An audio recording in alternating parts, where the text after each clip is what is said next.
шапан камзол секілді киіт кигізеді. Осы да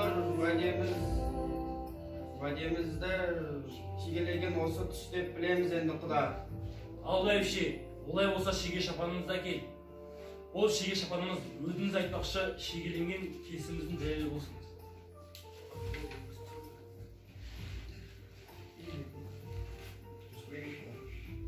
Уәделерін шегелеп, 1000 жылдық құда болуға келісіп, шеге шапан жамылған екі жақ төс қағысады. Кеуделеріне 1000 жылдықтан құдалықпен мөрін басады.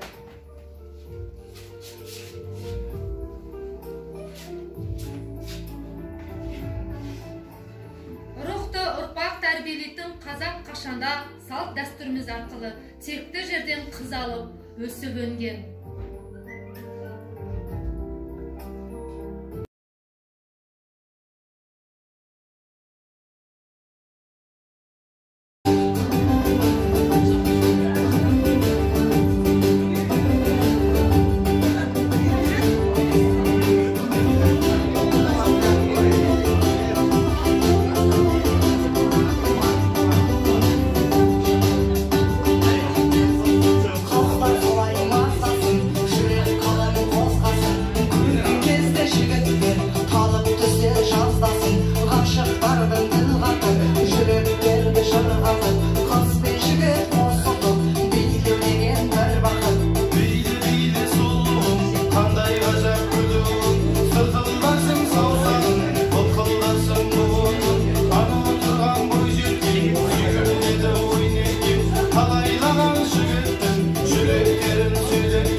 Beyдің сәнді келер ме, қосетек көйлек кимесе, қыздың сәнді келер ме, қара жорға ойнаңдар, қой десе де қоймаңдар.